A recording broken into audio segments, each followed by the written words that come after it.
Have to record us chatting. You could go grab a coffee or feed the birds if you want to go out and come back. Yeah, I think I'll do that. I thought it was at 6 for some reason. So I'll Yeah. probably like duck out for about 15 minutes or Yeah, I something. like your hair.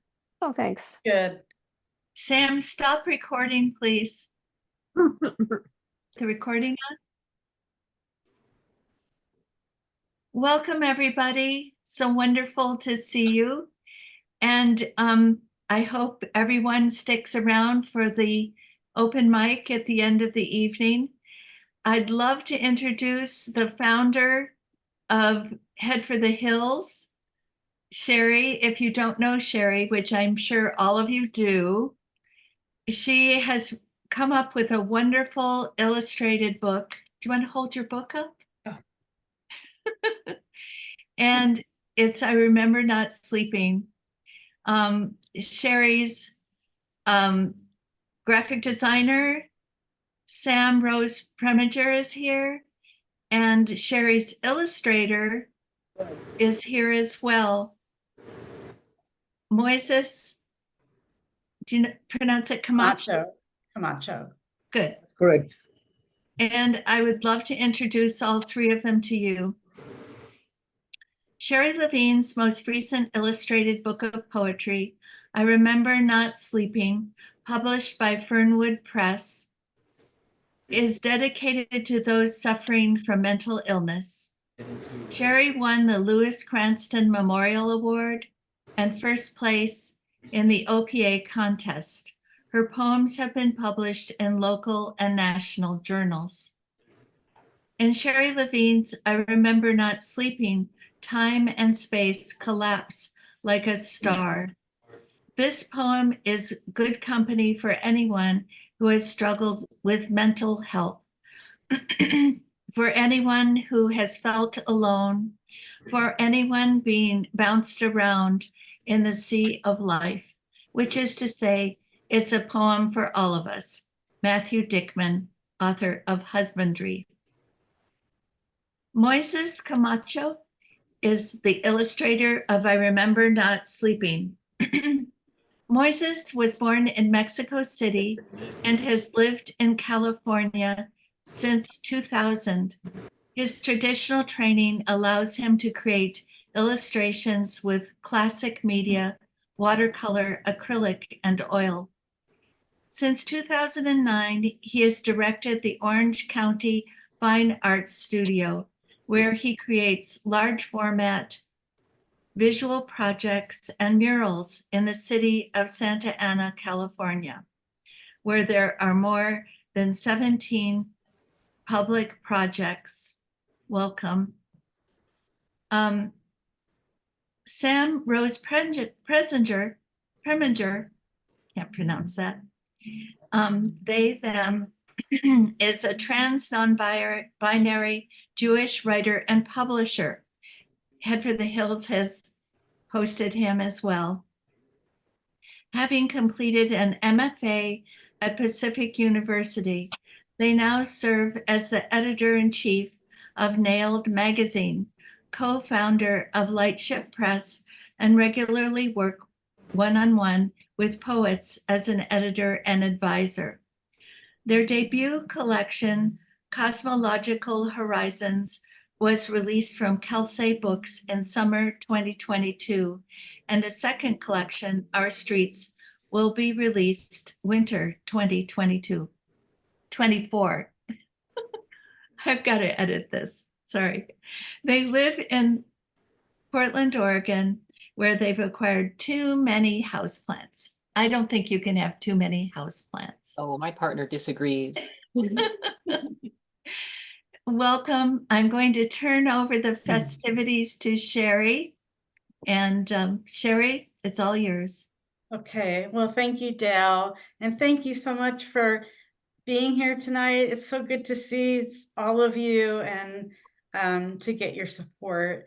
So I'm just going to talk a little bit about the way I started this book, and then we're going to show you slides, and then we're going to talk to Moises and Sam and talk about the process of making this book. Sam, do you have to leave at a certain time? Oh, I might need to head out around 7:30, 8ish. So depending Oh, on okay. how the night goes. Okay. I'm So, so here's the so this book is about mental health and mental illness, and I have bipolar disorder, which used to be called manic depression, and I've had it all my life. I've had it for 35 years, and I never told anybody that I had this illness because I felt ashamed, and which means that when I was having trouble at work, I couldn't tell my supervisors, I couldn't tell new friends, and so that shame carried with me my whole life. And what made me want to reveal this is that about 2.5 years ago, I was on a medication called lithium. I don't know if you've heard of this medication. It's been around a long time. Well, in 2.5 years ago, it destroyed my kidneys. And so I had to go off the medication. And so for 2.5 years, I've been ill off and on. So as poets and writers, we know that we always have to have a project. And I wasn't really able to read or write very well. So what I did is I took a poem from my book called I Remember Not Sleeping. And I thought, okay, I'll hire an artist to illustrate the book. And I'll talk a little bit later about how I met Moises. But that's how the book came together. And in 1998, I went to Prague, Czech Republic, to teach English. And I ended up being in a Czech psychiatric hospital where nobody spoke English. And so this kind of portrays it. So I think Sam will start it now. Thanks.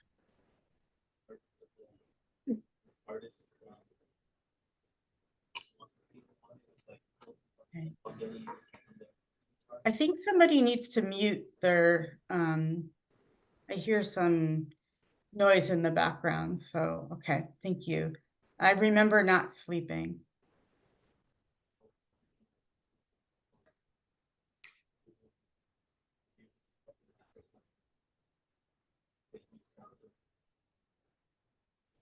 "1990. I'm not Sylvia Plath," I told the professor who sat across from me. His wire-framed circular glasses slid down his long nose. "Tell us what the hospital is like." I didn't want to do that. My visit with him was a chance I got to leave the hospital. I'm sorry, I hear some noise in the background.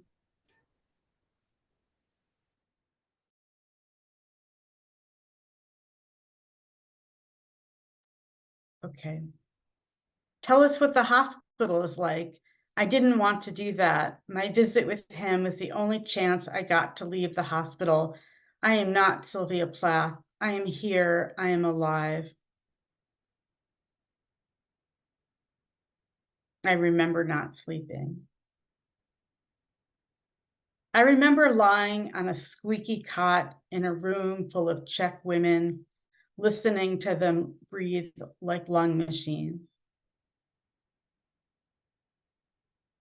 I remember steam hissing from radiators, heels clicking down halls.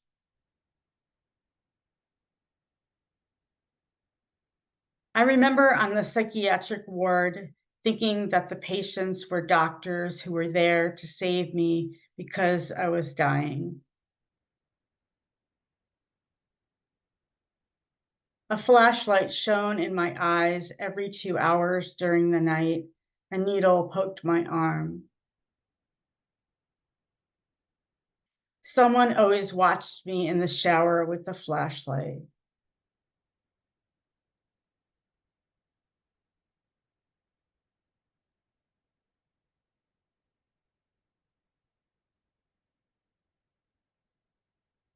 I remember waking up at night to use the bathroom and seeing Czech nurses watching porn on TV. Obviously, they're not nurses. We made them nuns. Well, Moises did. I remember having sex with men, multiple men and women, but I don't remember feeling anything except sore. I was never tired and never hungry. I got a day pass from the hospital and snuck into a man's car. We smoked unfiltered Camels and listened to Metallica. I hated heavy metal, but it felt good to be held.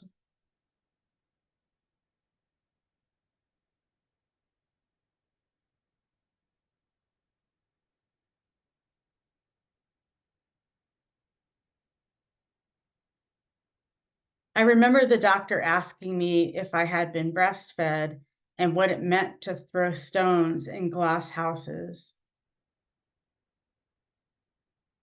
I was afraid if I didn't get the answers right, something bad would happen to me. One doctor said sleep deprivation causes mania.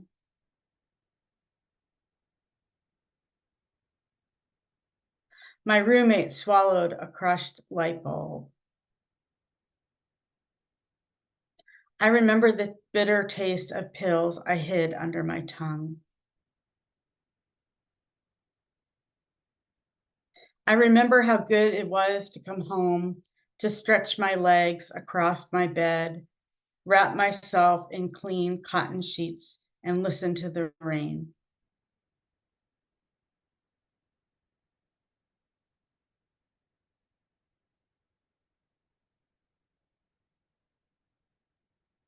Snow fell on the last night in Prague before I got on a plane to the States.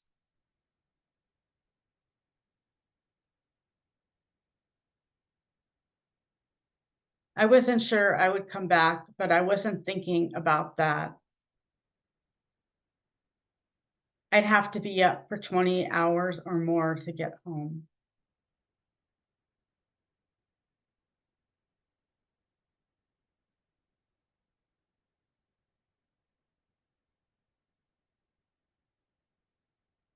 (2023), I am blessed to have a partner, family, friends, and psychiatrists who have supported and loved me to mental health.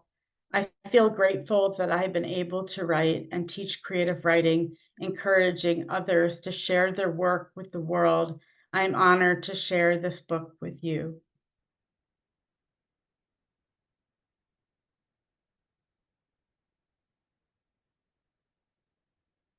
Thank you, Sam. So I published this with Fernwood Press. My main reason for writing this book is to share it with other people and tell them that they're not alone.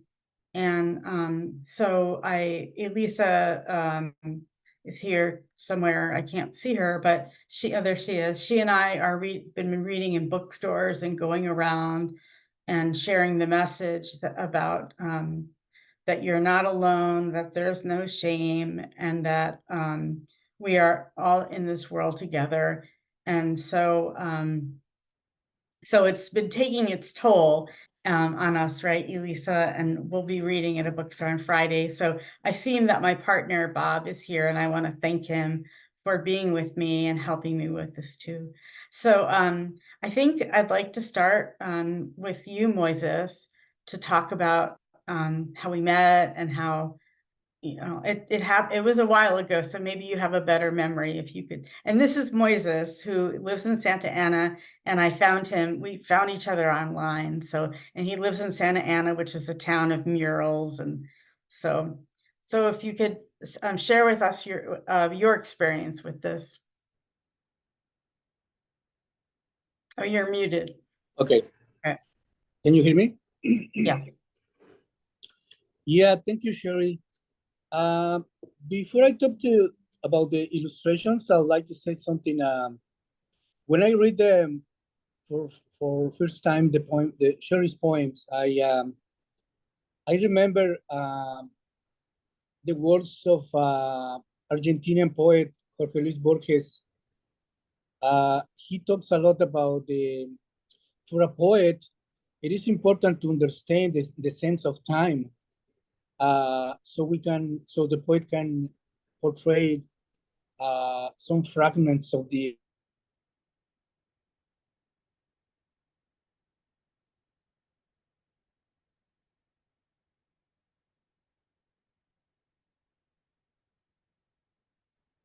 Oh, I think he froze. Hello, can you hear me? You froze for a little bit. I'm sorry. Okay, so when I read the poems, Sherri's poems, I was pushing back to Borges, because remembering is the most elemental intent to catch the time. So that was the in my mind, that was the success of the advice from Borges, or to, as a poet, to succeed in a poem. So I was catching on this idea of the trying to catch the time.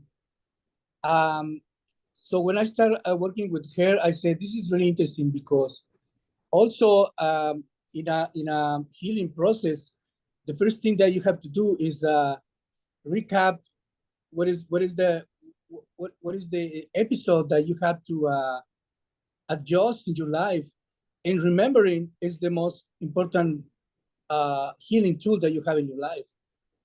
So I thought these points are speaking to me. So that was the first impression that I have from Sherri's writing, and I think we find ourselves in my website. So we start talking about this project, and at the beginning I say, "Oh wow, I think this is gonna be a great business." But at the as the times come by, I realized that it wasn't not about business, but to understand a great poem, and at the same time, for me, it was a little bit challenging to illustrate these poems. So I was excited. I get excited totally when I start reading the manuscript. I think the manuscript changed a little bit from the beginning, because I remember doing a lot more sketches from the beginning. That was really interesting. That was beautiful for me. So basically, that was the first impression. Should I talk about the process, or? Yeah, please. Yeah. All right. So basically, what I do to illustrate is I do a bunch of sketches, and then I choose one from which I'm gonna develop the final scene. So let me show you, for example, what I did in this. I did a lot of color sketches. Maybe you can identify this from one of the pages of the book. So this is one of the images that I was painting, and I say, we need to talk about a process of mental healing. So I don't want to depict a physical scene from a woman, but instead something that is coming from the spirit. So that's why I painted in a red background with a very intense color, to try to catch this again, this idea of the transcendence in time. That was my intent. So usually when I finish the first sketch, what I do is I upload the image on my computer, and the rest is gonna be digital. So 90% of my work on illustration is being finished in the computer, for two reasons. First of all, it's shortening the time enormously. So that way I can change a lot of details, a lot of little colors, a little parts of the illustration. And the other reason is that if I have to adjust the spirit of the illustration, I can do it quickly with these filters that I have in Photoshop. Photoshop is the program that I use normally, and so that way I can adjust the feeling of the scene of the poem, in this case, that I'm working on. So I can change it very quick, and I can adjust it more accurately to the writing. So that's basically the process that I use. It's basically it's handmade, pretty much, and then I put it in a computer and I manipulate it until I feel that everything is completely done. There is a watercolor that in the page 41 that I did in two parts. But at the end also I use the Photoshop because I think, like I say, it gives me the chance to get it done more quick. So I don't know. That's basically the process on creating the illustrations. Oh, thanks, Moises. And we met a lot. We met often to talk about this because Yeah. I'm just so grateful to have met Moises because he did such a wonderful job. It's so difficult to put words and images together, but I wanted to do this to bring the words alive. And thank you from the bottom of my heart that you did such a wonderful job. And Thank you. I wanted to see if anybody has any questions for Moises at all before we move on to Sam. Does anybody have any questions? Yes, Norma. I think some sort of spiritual thing was going on to have you find Moy and have him be so sensitive in your painting, in your work, to use Sherri, and it comes out being one piece of understanding or something. It's amazing. We have a lot of artists in the audience too. Does anybody have any other questions before we move on for Moises? Yes, Peter. Okay, now I'm unmuted. So when you started, did you have the words, or did the pictures inspire more words? And then how did you ultimately decide how many illustrations between the two of you to take the space? That's a good question. I gave Moises the poem, and then I don't know how we decided how many images. Do you remember, Moises?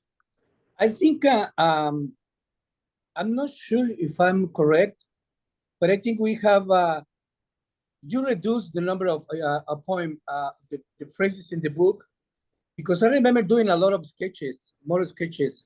Yeah.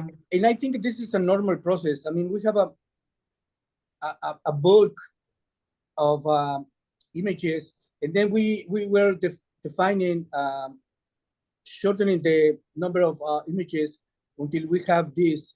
Because I have a bunch of sketches that I was doing, and I have a mess right here, and backgrounds, and so I was merging images from here, and yeah, definitely we have a bunch of poems, I can say, and a bunch of images, and we have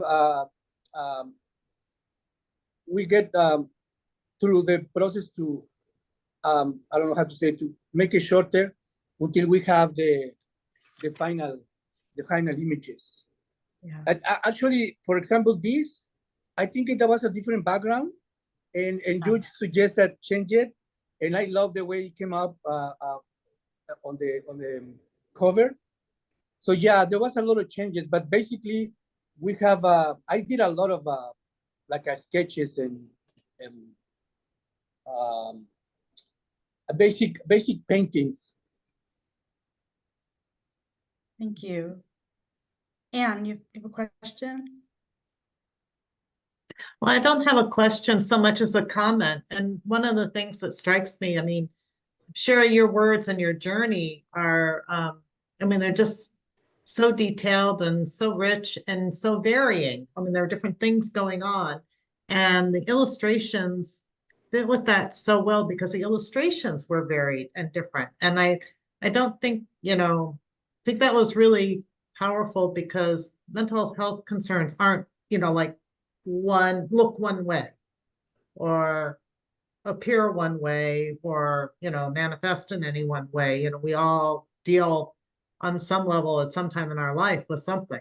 And I just thought it was very effective and beautifully done, really powerful and melded so well together. So just wanted to share that. Thank you. I just want to say that it takes a lot of trust.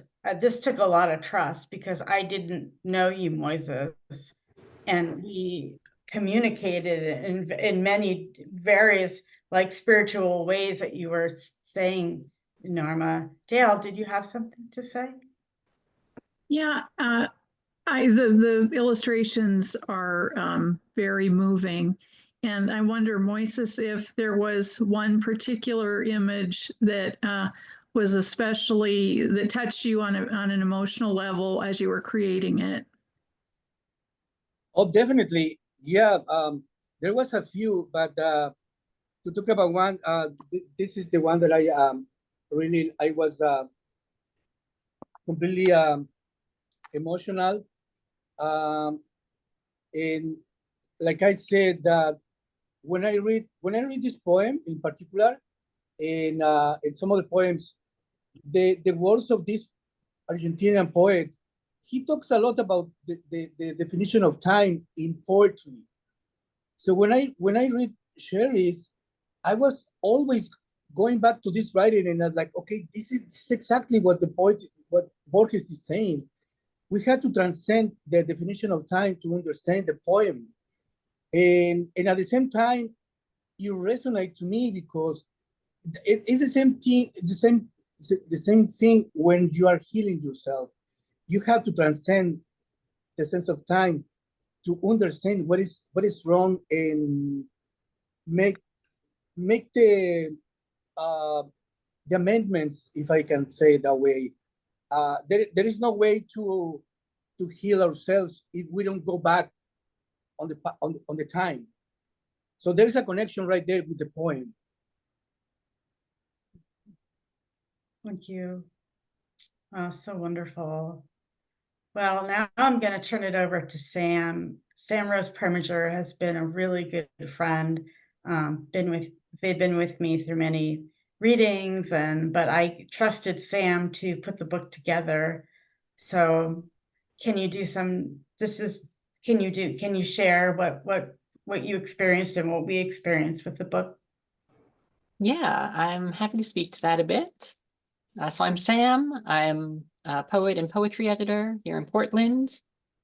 I am really used to kind of being in the background of projects like this. I'm not much for the spotlight, so I'll keep this a bit brief, but I will speak a little bit to the process of kind of assembling all of this. We won't get too deep into it because I don't know how much people really want to hear about choosing typefaces and formatting. It's not very interesting. But what I will say is that this book was a project unlike anything I'd gone to work on before.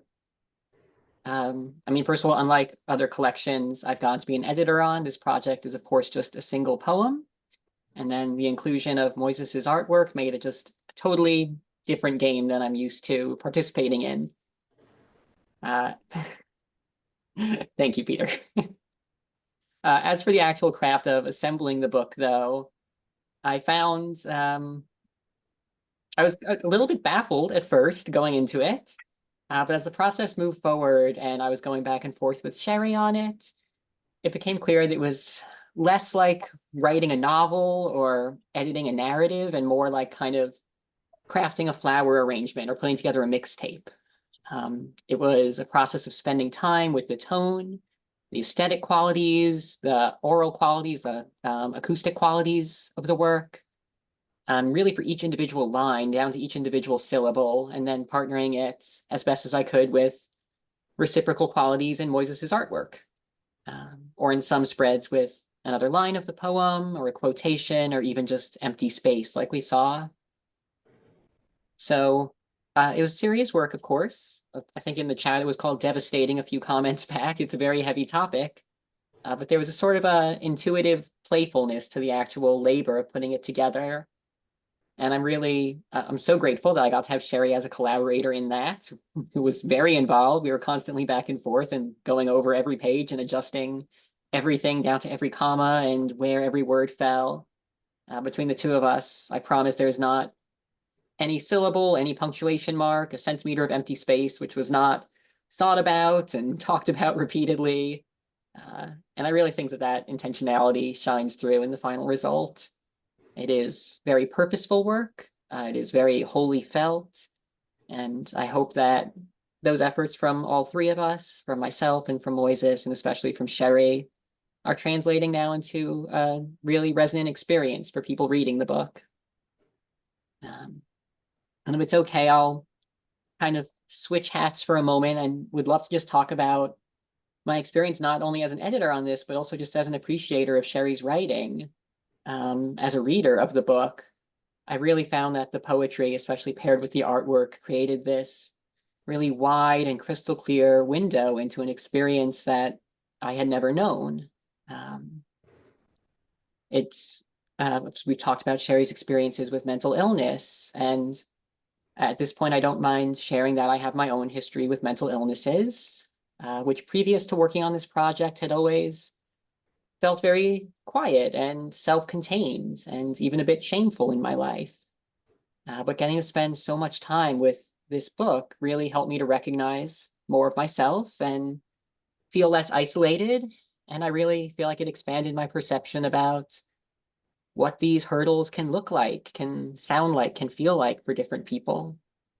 It really does what good poetry is supposed to do. It broadens our compassion and our understanding of another person's experience. And in doing that, it helps us understand more about who we are. It reflects back on us. So I'm one of the many people who's lived their life with mental health struggles. I experience chronic depression. I have a generalized anxiety disorder, and I have regularly wrestled with suicidal ideation since before I was even a teenager.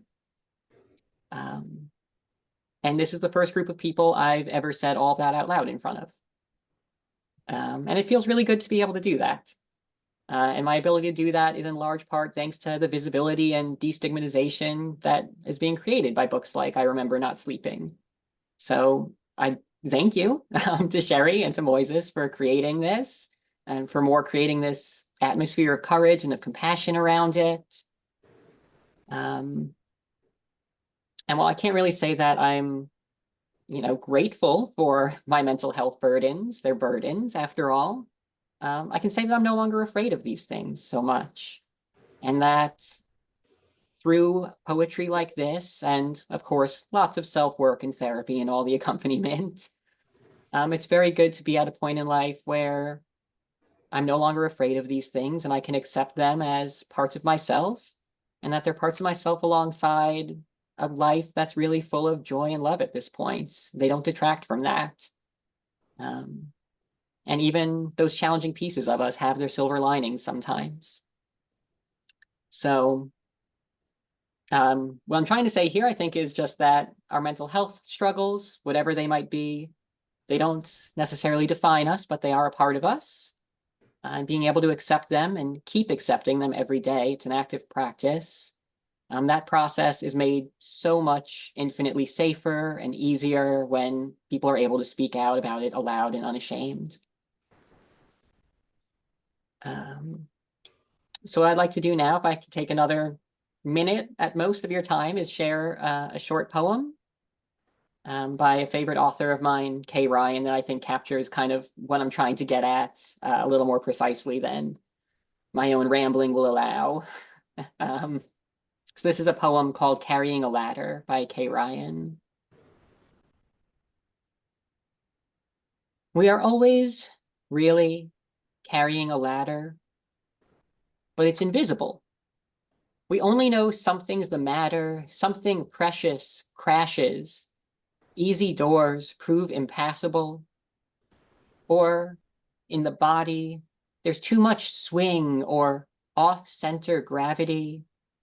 And in the mind, a drunken capacity. Access to out-of-range apples. As though one had a way to climb out of the damage and apology. So thank you for giving me this moment. Thank you everyone for supporting the book and the poetry community and mental health community in general. Thank you to Moises for your artwork. And of course, thank you again to Sherri. It's been an honor getting to work on this project. Oh, I am so touched, Sam. I wish I could say it so eloquently as you said it. Thank you. And thank you everybody for coming. I do want to mention that Anne Farley was my proofreader, and I want to thank her for that. Bob Lagatuda, you didn't hear me, that you've been the most supportive person I could imagine to have. And I am selling the book, and I'm gonna, in the chat, I'm gonna show you where I'm selling it. I'm selling it at a bookstore called Annie Bloom's Bookstore, because they support local writers. And I know a lot of you are anxious to read your own poems. And so thank you so much again for coming. And this is really meaningful to me. And this is why I wrote the book, as Sam expressed. So I'll turn it over to you, Dale. Thank you so much. And Sam, if you want to make me the host again, that would be great. And I think you'll be getting the recording. So please send it to me by WeTransfer, because it'll be fairly large. And then I'll post it on YouTube.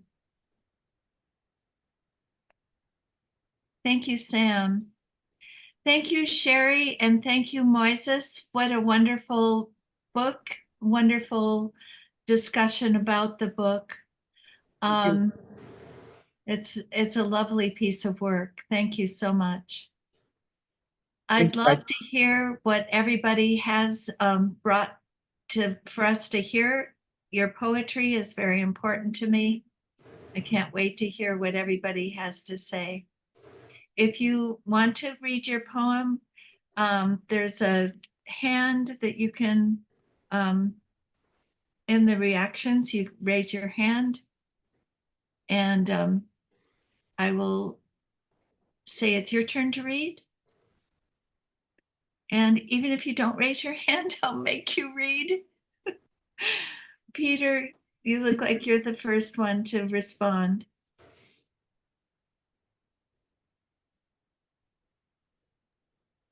Well, I guess I can go ahead. I should have been slower because it's going to be very hard to follow that. Just such great open-hearted sharing, and I'm just so glad I could be here and hear it and see it. And I thought that if I was going to lead off, then I would do something completely of a different mood than that.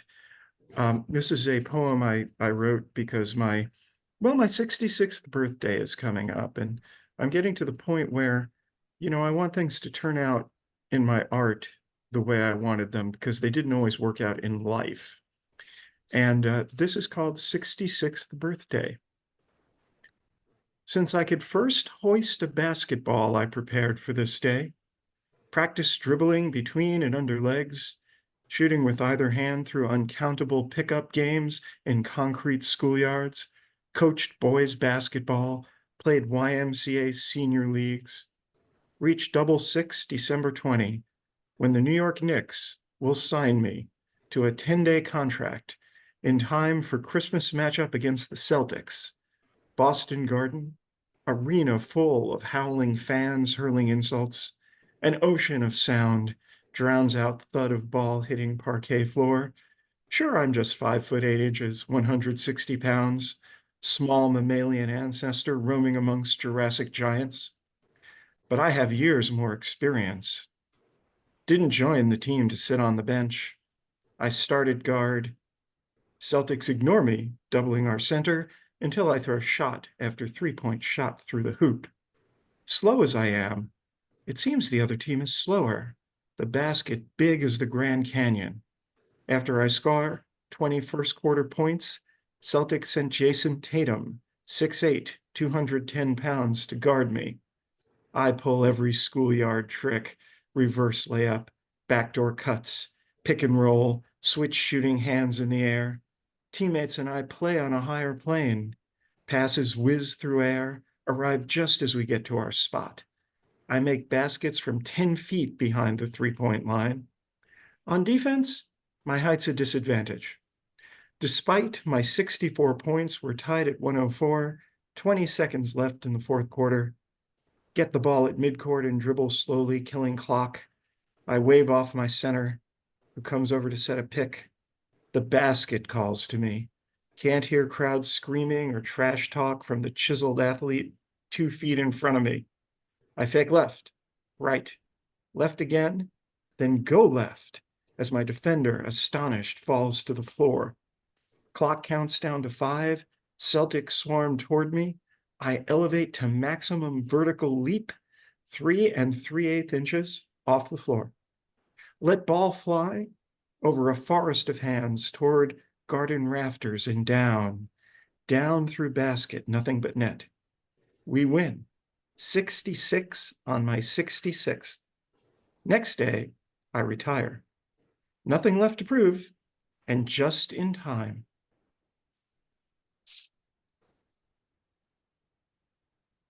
Thank you, Peter. That was wonderful. Yeah, it's just the way I planned it. Yep. Dan Lieberson, would you like to unmute yourself?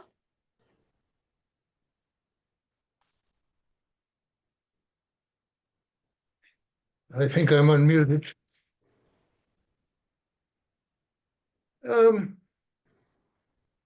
This is a more abstract poem than I usually write, but for some reason it wants to get itself read tonight. That's a rhyme, so I guess I'll do it. The brotherhood and sisterhood of nothing. Who are you? Queries the caterpillar.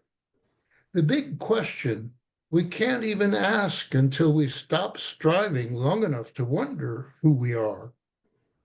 We're trained to run, reach, stretch for the hurdles, tell ourselves we are the hurdles, the things we surmount, the things we win and gain, the things we become.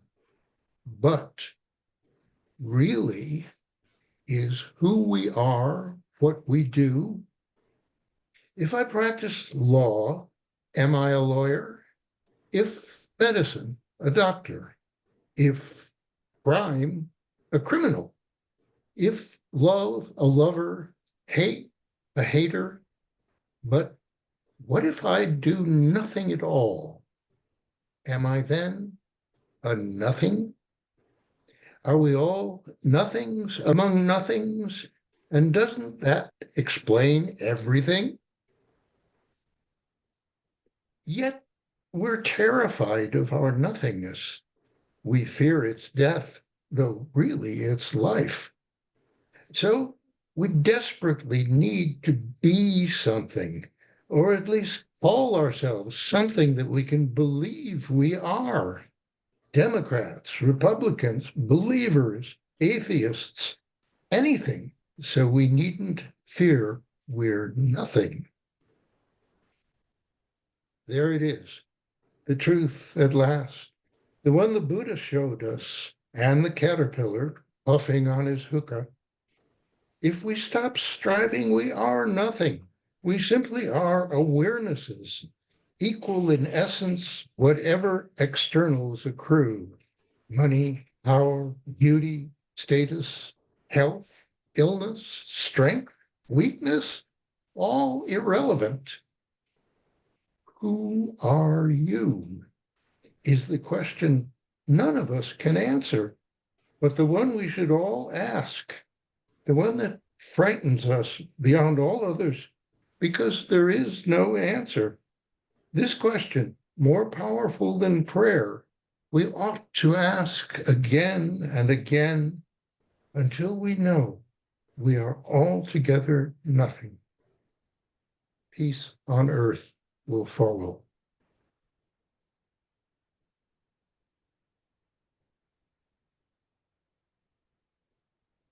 Thank you. Thank you so much, Dan. That was beautiful. Dale, would you like to read? All right. Thank you. I appreciated the Lewis Carroll reference, the Alice in Wonderland, and kind of just the deeper meaning behind that story and that character. This is called She Heard Wings. She heard wings clattering against the chimney's metal insert during breakfast. Also, frantic, graceless bird toes scraping against aluminum. She left the house to keep an appointment. She went to lunch and had meatballs. She looked at pictures of Paris. All quiet that night. She felt relief. The bird must have found its way out. But the next morning, a soft tap, tap, tap on the glass fireplace door. A starling. Her heart flopped around, remembering a bird trapped in a wood stove. It had met a bad end. Her father called starlings pests. Her sister killed one with a shotgun. This bird's bright eyes followed her as she went around the room, drawing the shades, opening wide every window and door. This is what her mother would do. She would think like a bird. She would be matter of fact. Pretending to be brave, she tugged at the fireplace latch. The hinges muttered an oath. She hid around the corner, waiting. Wind pushed dry leaves across the floor. The clock pendulum said, "Safe place, safe place." Out hopped the bird, surveying the room for a perch. A calm voice, hers, said, "Out you go," and motioned to the open door where sky and trees beckoned. This was a reasonable starling. It did not want more drama. It had spent 24 hours inside a box. With a few wing beats, it launched, landing outside on the porch rail. Something in her took flight as well.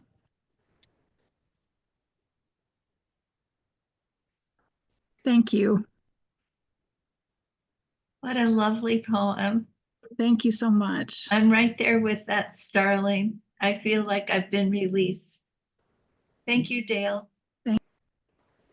Anne, would you like to read? Yeah, first I'd like to say thank you, Sherri, Moises, and Sam. It was just really very, very special.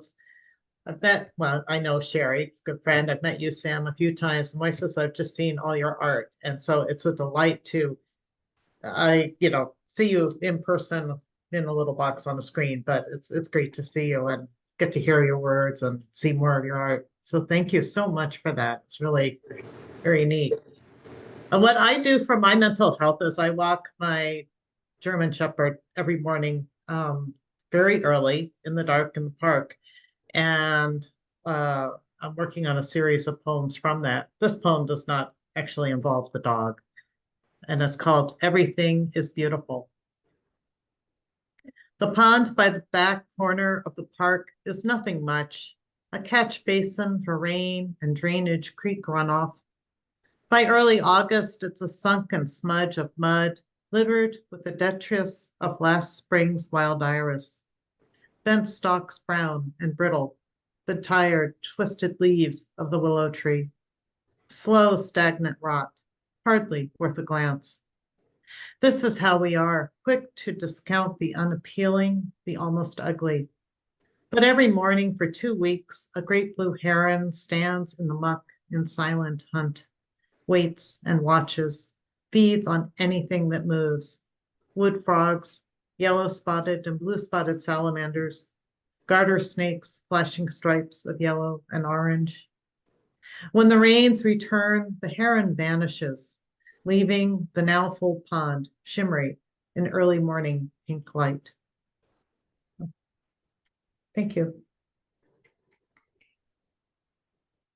That's beautiful, Anne. I'm so glad you read it to us. Shirley, would you like to read? All righty.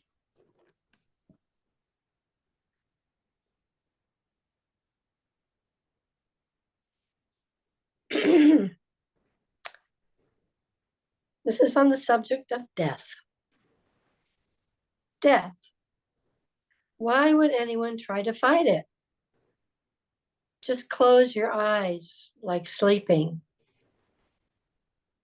Plunge into the oblivion of darkness and out into light. Just breathe slower and slower breaths until reaching the state of breathlessness, where all is suspended on a tiny thread of knowing that you are alone, yet not alone. The tiny sparks of intelligence and consciousness drifting among the stars are you and me and the whole of life, humanity amid the flowers, the trees, the peeping birds, the buzz of trillions of insects living life on the edge of infinity. Thank you. I love your last line. It was so beautiful. Thank you, Shirley. You're welcome. Nitsa, would you like to read? Yes, thank you, Dale. Well, first of all, I admire Sherri's courage for sharing her personal and painful experience of mental health through a beautiful illustrated book and the powerful creative process of collaboration with Moises and Sam. And now for the poem, I would like to give some background. Only a few of you know that I lost my husband last June. My grief for his loss has moved me to write some poems about this process, very intimate poems that I didn't feel comfortable reading them in a poetry session. But yesterday I got inspired in the middle of a walk and I wrote a poem that I feel that I can share it tonight. And I'm in gratitude to my friend and poet, Penina Abataselli, who is here tonight, for her edit and suggestions to this poem. The title is The Path We Walked. My heart lightens this morning in the gray sky, bonded to my beloved. I feel I am here with him, dwelling in the quiet embrace of the divine. On the third day of autumn of 2024, almost 3 months when he passed, I realized I might walk in a new path in my life. Shrubs dry and turning brown in Battle Creek Park, trees beginning to change color, but tansy ragwoods still offer bright yellow flowers. White wild carrots stand upright. I hear the flock of finches, flute-like, cheerful, warbling tunes as they dance from trees to ground to sky. I stop and listen, wondering what news they bring to this morning. The sweet, tender smell of the forest caresses my face. The verses flow into my body. The dog greets me with a heart quack, a a love message from above. I see him drifting toward the rest of the raft, serene, still grateful for the tranquil pond full of leaves. Earthy, fresh scents spread out, inviting me to hold my deep breath. Sweet memories of my beloved pulse in my heart. Our footpath, where we sat under the tree, enchanted with the ducks, celebrating their presence. Those times I imagined we were the duck couple paddling. My husband and I always felt that we were more than two, like those verses Benedetti wrote. Y en la calle codo a codo somos juntos más que dos. Y porque somos pareja, que sabe que no está sola. My heart remembers how we enjoyed this walkway, holding hands, embracing, and staring at the pond and ducks. But now I am alone, all by myself, walking and enjoying this trail with new eyes. On the way back, I see the footpath brighter. Suddenly, the sky opens its hands. I breathe in deeply, reconnecting with my soul, resilient heart. I hear the school children playing in the park, a smile on my lips. Am I healing from my grief? Thank you.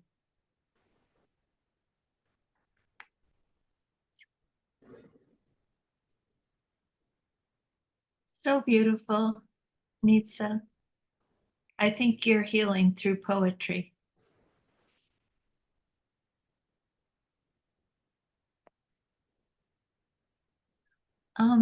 I don't see any more hands up, but I'm going to ask you to read anyway. Elisa, I'd love to hear one of your poems. All right. Hi, everybody. Thank you, Sherri, Moises, and Sam. That was really, really moving. I was lucky enough to be with Sherri when we first read Annie Bloom's and launched that book, and to meet you, Moises, to see your process, and Sam, what you said was just wow, really lovely. I guess I will follow up along the death theme. This is a poem I wrote for my sister. It's titled after a Moby song. It's called Why Does My Heart Feel So Bad? The clothes I wore when my sister died are in a white plastic bag. I am in the bag too, tied in a knot for 18 months, with the last of her breath she carefully measured, so I would be there when she turned from a body to a bright blue light. And with us is the only love I ever felt that was love and love alone. And our feathered hair and freckled skin, and the music we loved on MTV, and the final score of Player One.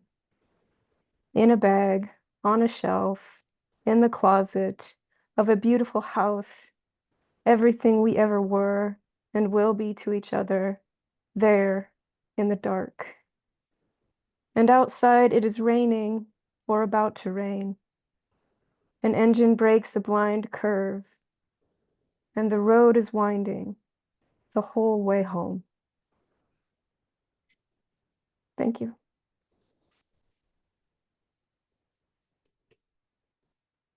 How can I stop crying? So beautiful. I have 3 sisters and I love them so much. Thank you.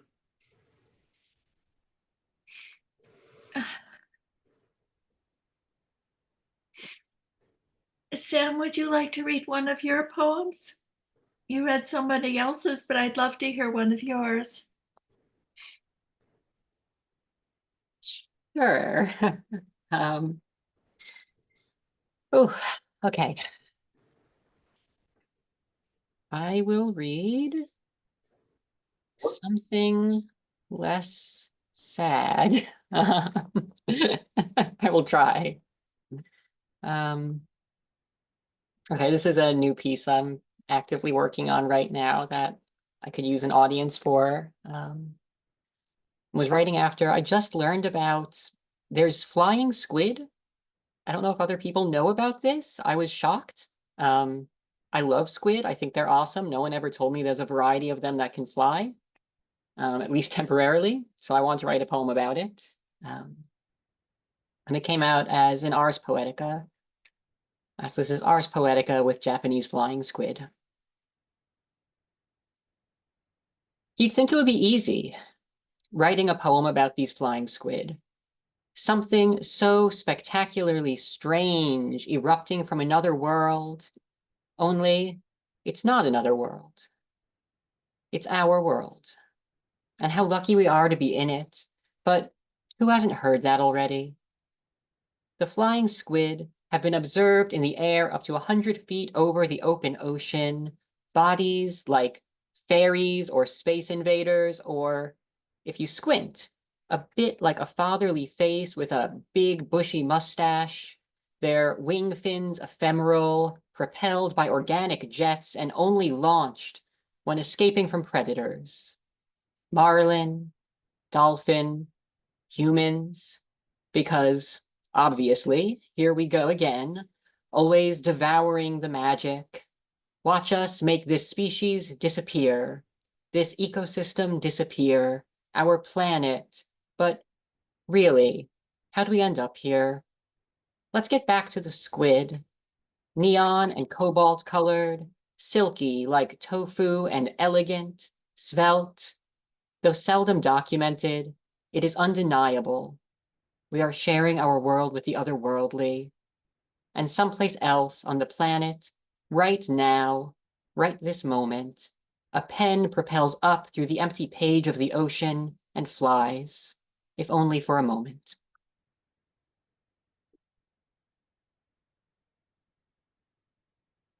How fantastic. Oh my goodness. That was amazing.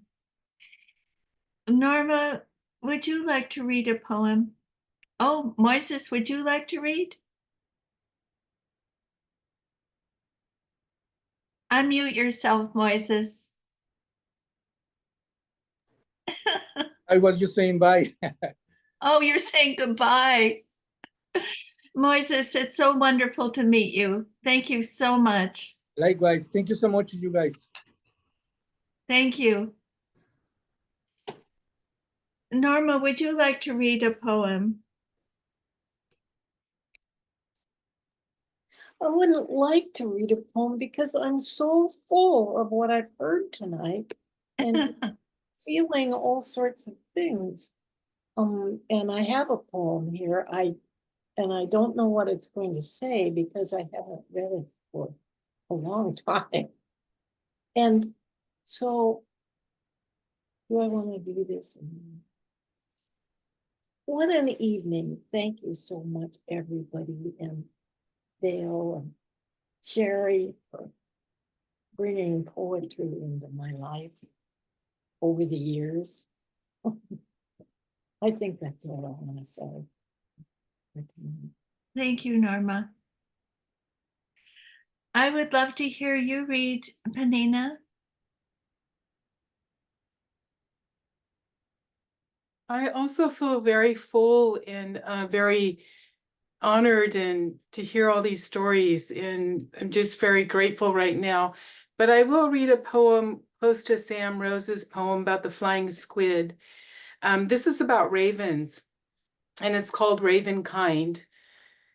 We spot 3, no 4, now 20 more ravens surfing the thermals in sky blue skies.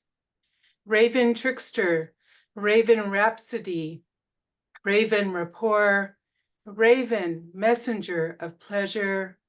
Look how those barrel rolls plunge, swoop, aerial cartwheels spin, somersaults vault. What acrobatic surrender to adore. They put the ease in trapeze. Locked toes, then freed again, only to come back for more. Raven haven.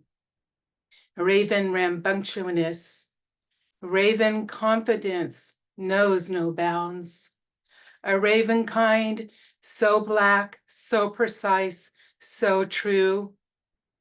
Yes, suns do delight beyond man's mad world, where sunlight peaks on raven black wings, where my timid song was lost is found, where the ravens play raven.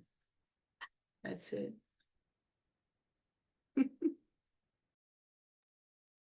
So much fun to hear about our animal friends. Steve, would you like to read? Hi. First of all, thank you to Sherri, Moises, and Sam for a really courageous and important work.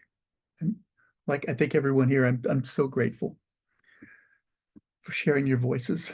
And thank you, Sam, I think it was, who just shared a picture of a flying squid, which is really cool looking. So I saved it immediately. Thank you so much for that. So, I mean, I pulled something up because you said you might call on us. So here's what, do you know who Mel Blanc was? Mel Blanc was the voice of most of the Looney Tunes characters, Bugs Bunny and Porky Pig and all the others.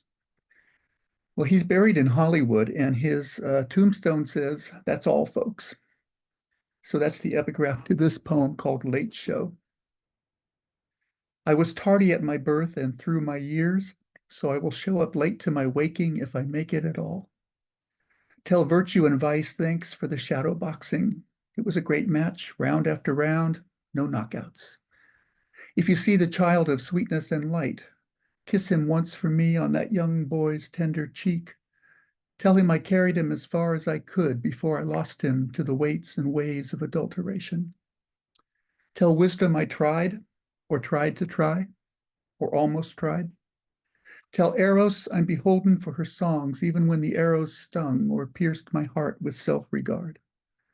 Let my tombstone say, out of service, or help no longer needed, or inquire without, or I was waiting for the movie, the one I didn't realize I'd been watching, a divine comedy hoping for a happy ending. No sequel.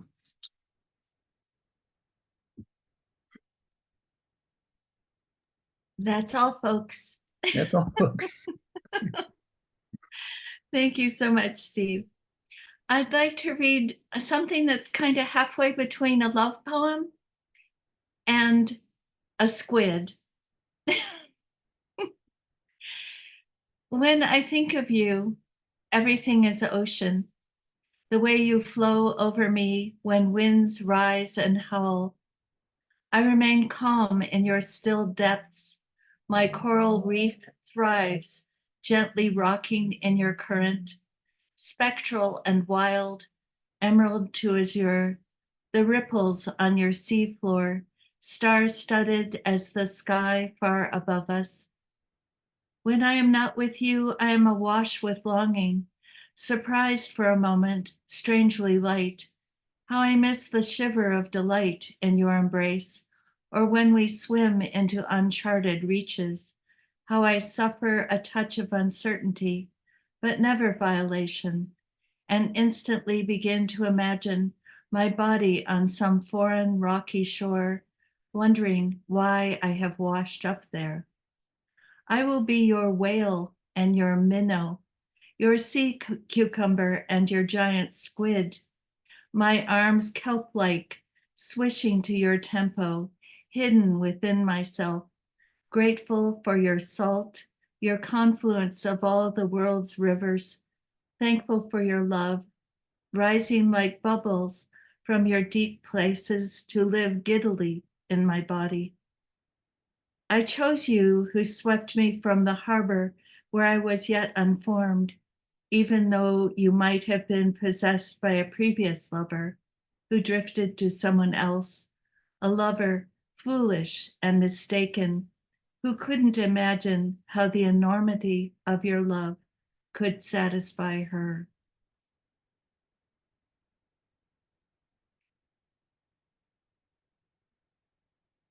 Well, thank you, everybody. What a wonderful evening. And thank you, Sherri. Please continue writing. I love to hear what you have to say. Everybody, what a wonderful evening. Thank you, Sam, for your squid poem and your design prowess and your coordination for this whole project. Thank you all. Thank you, everybody, for coming. Thank you. What a wonderful evening.